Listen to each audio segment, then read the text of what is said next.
자, 여러분 반갑습니다. 국어 1 시간입니다. 우리 지난 시간에 훈민정음에 대해서 한번 함께 공부를 해봤는데요. 오늘은 이제 교과서를 이용해서 본격적으로 훈민정음의 창제 원리에 대해서 한번 공부를 해보겠습니다.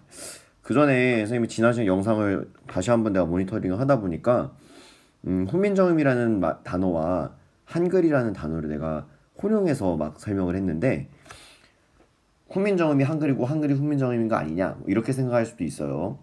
하지만 일단 정확하게 설명 먼저 드리고 시작하겠습니다. 먼저 훈민정음은 1446년 15세기에 창제되었어요. 그리고 1448년에 반포되었습니다.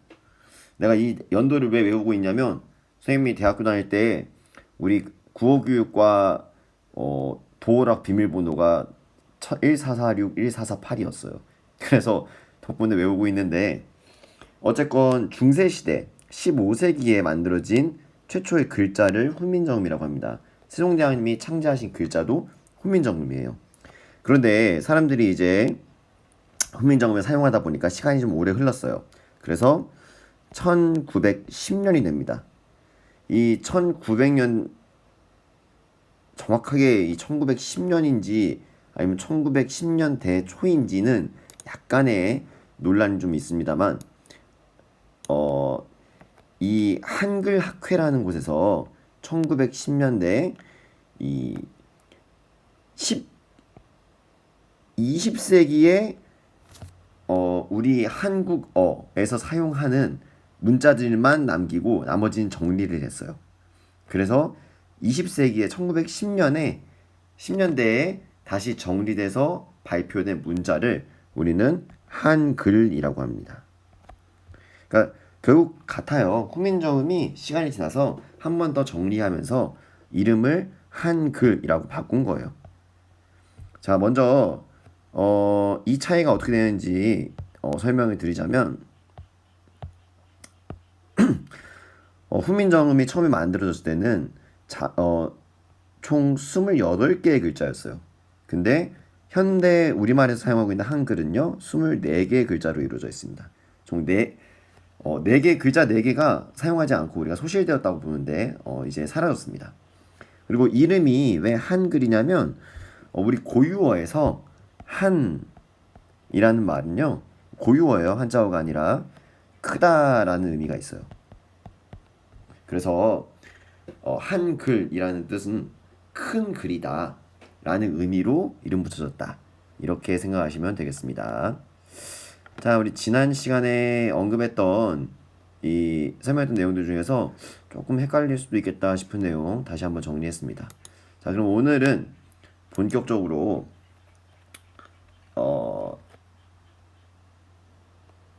훈민정음에 대해서 정확히 말하면 우리가 사용하고 있는 한글이 어떻게 창제되었는지, 그럼 당연히 훈민정음이 창제되는 원리겠죠. 그 원리에 대해 창제 원리에 대해서 한번 같이 배워보겠습니다. 영상 보면서 중간중간 멈춰가면서 설명하면서 한번 같이 볼게요. 교과서 봅시다. 교과서 89쪽입니다.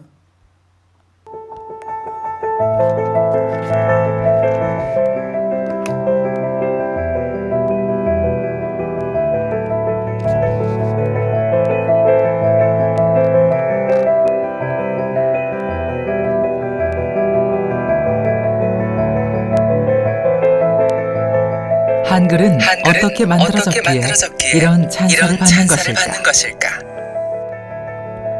570여 년 전 우리말은 우리 글로 담을 수 없었다. 말을 옮길 글자가 없어 중국의 한자를 빌려 쓴 조선. 하지만 말과 글이 다른 데다 한자는 수가 많고 어려워 백성들은 문자로 소통하기 힘들었다. 이에 세종대왕이 누구나 쉽게 익혀 읽고 쓸 수 있는 새로운 문자를 만드니 그것이 훈민정음이다. 한글은 오늘날 그 창제 원리의 과학성을 인정받아 더 많은 찬사를 받고 있다. 자, 먼저 한번 짚어봅시다. 이 부분 한번 우리 집중해서 볼까요? 우리말은 우리 글로 담을 수 없었다. 지난 시간에 우리 말을 가장 잘 담을 수 있는 글자는 한글이라 그랬죠. 중국말을 가장 잘 담을 수 있는 글자는 한자라고 했고, 또 영어라는 이 언어를 가장 잘 담을 수 있는 글자는 로마자로 부르는 알파벳이라고 했죠. 바꿔 얘기해서 어떤 문자는요, 그 문자를 사용하는 언어에 특화되어 있어요.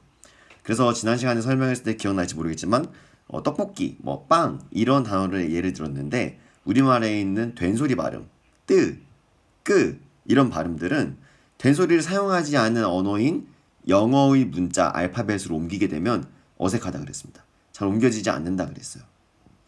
마찬가지로 우리 말을 옮기려면 우리 글이 있어야 되는데 우리 말에 대한 우리 글이 생긴 지가 570년밖에 안 된 거예요. 그 전에는 그냥 글자가 없이 살았습니다. 그래서 중국말을 담는 글자인 한자를 빌려 쓰고 있었죠. 자, 그래 이제 좀 이해가 가죠. 우리 말을 담을 그릇인 우리 글자가 없었다.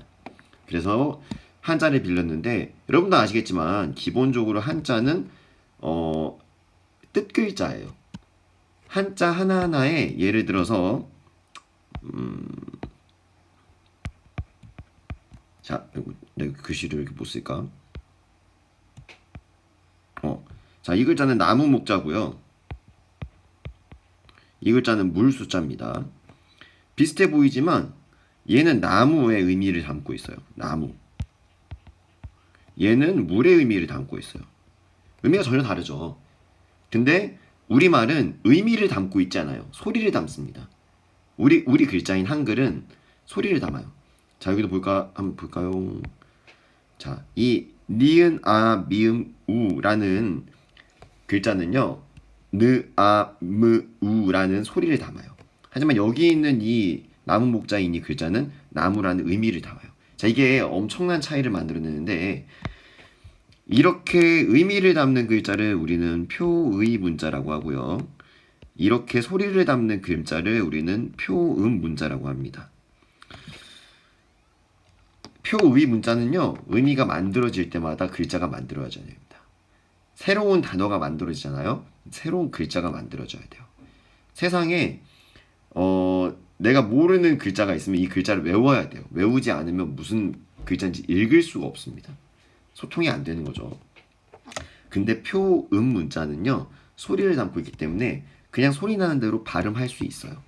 그래서 전혀 모르는 새로운 대상, 새로운 사물이 나타나더라도 그냥 그것이 사람들이 부르는 대로 글씨를 쓰면 됩니다. 그래서 우리가 표음 문자를 사용하게 되면 몇 가지에 한정되어 있는 글자들만 외우더라도 거의 대부분의 소리를 담아낼 수 있는데 표음 문자를 사용하게 되면은 의미 하나하나마다 단어를 외워야 되기 때문에 암기해야 될 단어가 어마어마하게 많아집니다. 그래서 일반적인 사람들이 표음 문자를 공부하기에는 쉽지 않았어요. 익히기도 어렵고 또 쉽게 잊어버렸으니까. 그래서 여기 나와 있죠. 말과 글이 다르다. 안 그래도 이 중국의 말과 중국의 글을 중국의 글자로 우리의 말과 우리의 글을 옮기기는 너무 힘들다. 왜? 맞지 않으니까. 그런 데다가 한자는 수가 많고 어려웠다. 이게 표음 문자였기 때문이죠. 그래서 백성들은 문자로 소통하기 힘들었다. 문자로 소통할 수 있었던 계층은요, 양반 사대부 계층이었습니다.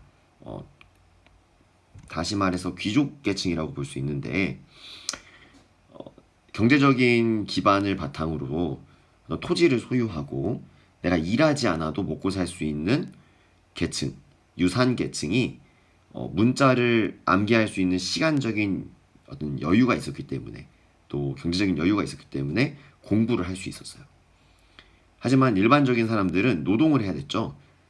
당시에 조선 이전에도 한반도는 농업 국가였습니다. 그래서 농업을 기반으로 경제 활동을 하는 국가였기 때문에 일반적인 사람들은 일하지 않으면 먹고 살 수가 없었어요. 그래서 글자를 익히는 건 너무나 힘든 일이었죠. 하지만 세종대왕이 누구나 쉽게 읽고 쓸 수 있는 문자를 만들었다. 쉬운 글자를 만들었다. 그게 바로 훈민정음입니다. 한글의 광학성은 한글은 오늘날 그 창제 원리의 과학성이 인정받았다. 이 얘기 왜 과학적인지에 대해서 지금부터 이제 언급됩니다. 여기 있는 내용이 세종어제 훈민정음 서문인데요. 이 내용에 대해서도 참 설명할 내용이 많은데 2009년 개정 교육과정에 따른 교과서, 지난 교과서에서는 이 내용을 다뤘어요. 작년 3학년 선배들은요, 이 내용을 배웠습니다. 근데 올해 3학년, 올해 2학년들부터는 이 내용을 배우지 않아요. 이 내용은 고등학교 올라가서 아마 배울 것 같아요. 그래서 자세하게 이 내용에 대해서 하나씩 배우기보다는 여기는 의미만 읽고 넘어가시면 되겠습니다. 자, 우리말이 중국과 달라서 또 그래서 한자라는 중국의 글자와 우리말이 통하지 아니하여서 백성들이 말하고자 하는 바가 있어도 자기의 뜻을 펼치지 못하는 사람들이 많다. 불편했다. 그래서 이 나는 누구겠어요? 세종대왕님입니다.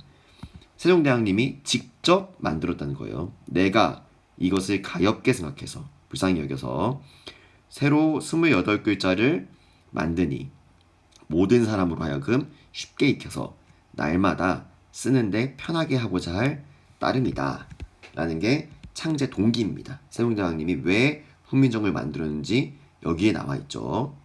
자, 그러면 창제 동기를 넘어서 창제 원리에 대해서 하나씩 봅시다. 자, 여기 보이나요? 훈민정음을 만든 원리 상형. 엄청 중요한 이 내용이 나왔네요. 훈민정음을 만든 원리 상형. 이걸 풀어 설명해 드리면 상은 모양이에요. 형은 형태고. 그래서 이 모양을 본따서 형태를 갖추었다. 이렇게 생각하시면 돼요. 자, 그럼 이게 무슨 모양? 이 무슨 모양을 갖추었다는 걸까? 발음기관의 모양입니다. 그리고 하늘과 땅과 사람, 우주의 모양입니다. 듣기만 해도 어마어마하게 거창하죠. 지금부터 하나씩 살펴보겠습니다. 영상을 먼저 볼까요? 세종대왕이 창제한 훈민정음은 자음자 17자, 모음자 11자, 총 28자로 구성되었다. 자음자를 만든 원리의 큰 특징은 발음기관의 모양을 본떠 만들었다는 점이다. 기역, 니은, 미음, 시옷, 이응. 첫 번째 기본 자음자 기역은 혀뿌리가 목구멍을 막는 모양을 본떴다.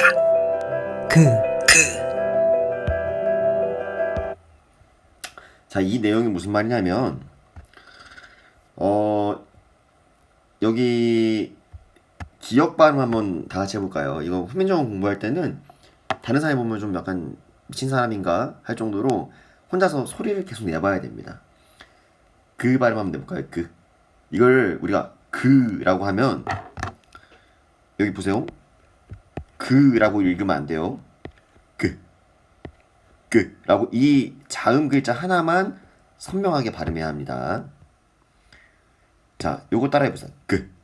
자, 그럼 하고 이 소리가 날 때 혀의 뿌리 부분, 혀뿌리라고 말하면은 여기서도 지금 나오는데 여기는 필기하기가 좀 어려워서 하나 옮겨서 한번 써볼게요.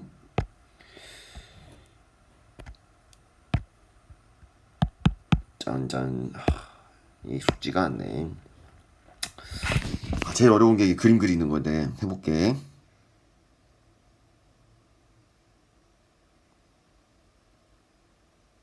잠깐만, 망한 것 같은데.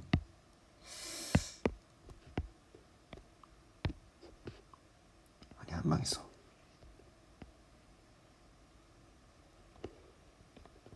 혀가 이렇게 생기지 않았지. 이건 오케이, 좋아.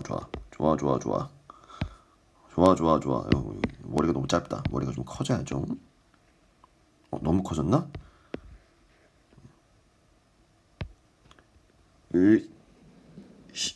목이 없다. 목이 있어야 되는데. 오케이. 자, 이 정도면은 좋아. 준수해. 괜찮아. 여기 이제 매끄럽게 입천장 만들어주고 여기에 이렇게 목젖 하나 있죠. 이거 혀예요, 혀. 착한 사람 눈에는 혀로 보일게요. 혀. 오케이. 그럼 나머지는 다 이제 이해 가죠. 나머지는 뭐 이렇게 눈도 만들어줄까? 이렇게. 눈 깜짝색이 아니구나. 자, 귀도 이렇게 만들어주고, 여드름도 약간 넣어주고, 안경도 한번 써볼까? 이렇게. 오케이. 안경은 별로 아닌 것 같다. 오케이. 자, 눈도 없는 게 좋을 것 같아. 자, 이렇게만 보자고. 자, 발음기관을 그림을 선생님이 그린 이유가 뭐냐면, 이제부터 발음기관의 모양을 본떠서 자음이 만들어졌기 때문에 구체적으로 어떻게 이 발음기관이 움직이는지를 하나씩 표시를 하면서 보려고 합니다. 자, 여기 보게 되면은 여기가 혀뿌리라고 하는 부분이에요. 혀뿌리. 우리가 그 하게 되면 혀뿌리가 이 모양으로 바뀌어요. 그 할 때 이 혀의 안쪽에 있는 설배 부분이라고 하죠. 이 부분이 위로 올라오면서 이렇게 하면서 목구멍을 살짝 가로막죠. 그리고 이 부분이 탁 펴지면서 그 하고 소리가 탁 터져 나오게 되는 거죠. 할 때는 이렇게 혀가 올라와서 공기가 통하지 않게 막고, 그 다음에 그 하고 소리가 나올 때는 혀가 이렇게 탁 펴지는 거죠. 이게 무슨 말인지 알겠죠? 그래서 이 그라는 소리는, 이 글자는 왜 만들어졌냐? 그라는 소리가 낼 때 혀가 목구멍을 막는 모양, 이 기역자 모양이다. 그래서 그 모양을 본떠서 그라는 소리는 기역이라는 이 글자의 모양으로 만들어졌다. 바로 이 얘기입니다.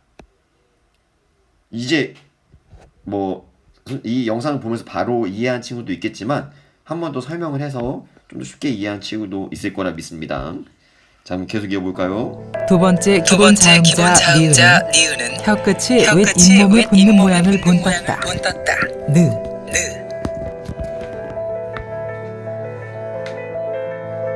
세 번째 기본 자음자 미음은 입의 모양을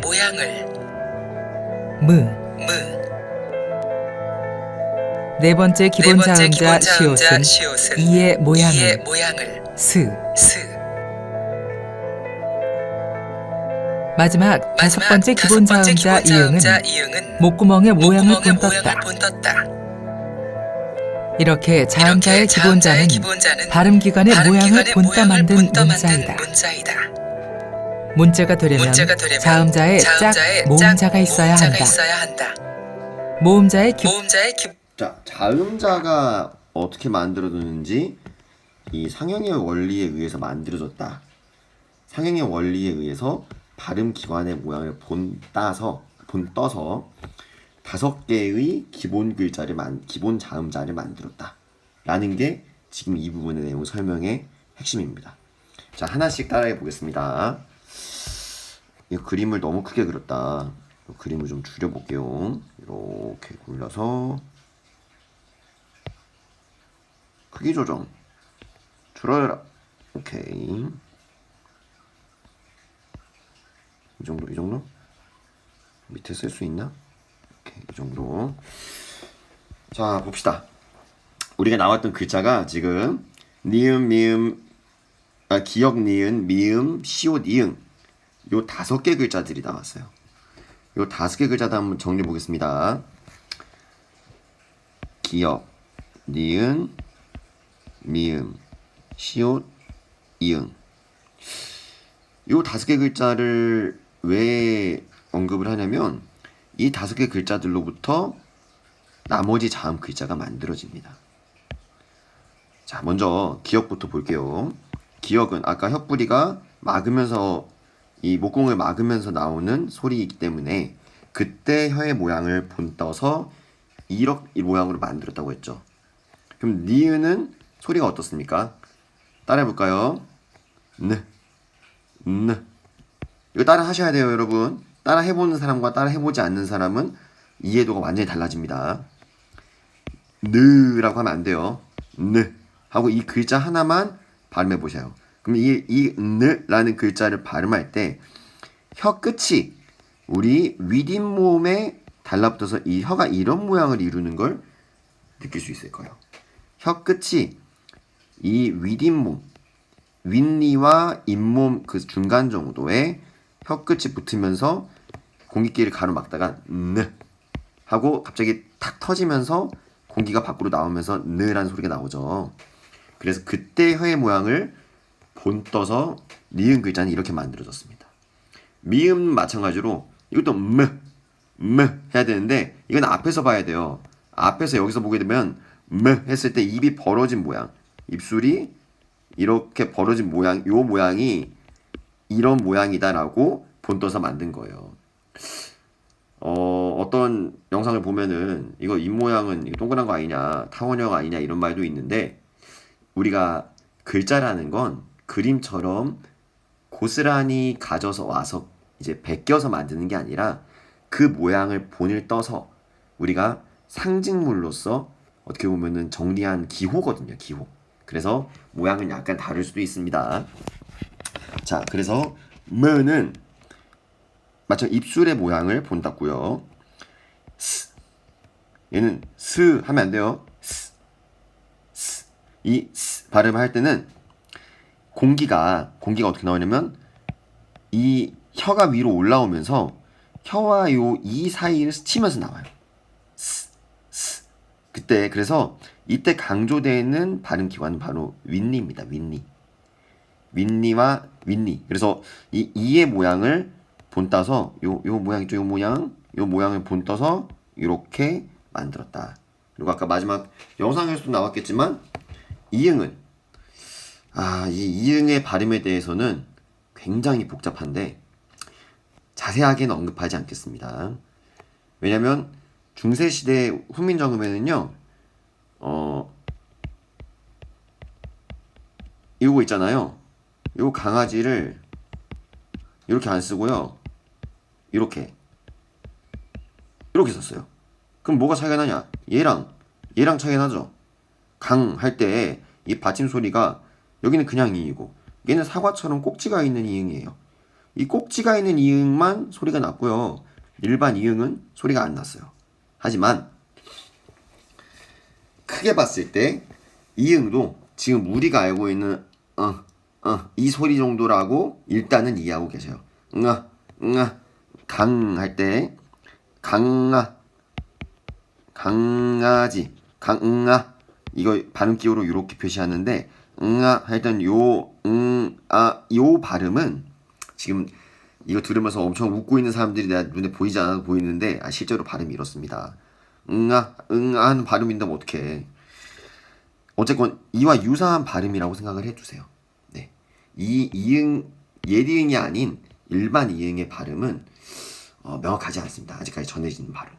하지만 이 발음이 나오는 소리는 어디냐? 이 목구멍이죠. 이 목구멍에서 발음이 나온다고 해서 이 후두 목구멍의 모양을 본떠서 이응이라고 모양이 만들어진 겁니다. 자, 오늘은 일단 자음의 기본자가 만들어진 원리에 대해서 배웠어요. 마지막에 약간 이응 발음 설명하면서 나도 약간 부끄럽긴 한데 어쩔 수 없지. 자, 이 기역, 니은, 미음, 시오, 니응 요 5개의 글자가 만들어진 창제되는 원리는 어떤 원리라고 했죠? 상형의 원리입니다, 여러분. 상형의 원리. 모양을 본떠서 형태를 갖추었다. 상형의 원리입니다. 그 모양은 어떤 모양이냐? 발음 기관의 모양이었다. 자음은 그래요. 자음은 발음 기관의 모양이었습니다. 자, 그리고 여러분도 아셔야 되는 게 눈치가 빠른 친구들은 기본자, 기본자음자 이런 글자가 계속 나오는 걸 느끼셨을 거예요. 우리 자음은 5개만 있는 게 아니죠.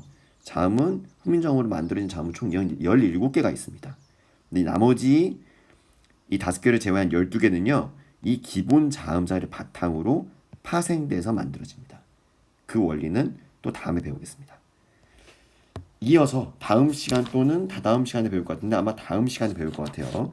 자, 오늘은 기본 자음자의 창제 원리, 상형의 원리에 대해서 함께 익히고 이 기본 자음자가 어떻게 발음되고 어떤 발음 기관의 모양을 본떠서 만들어지는지 함께 배웠습니다.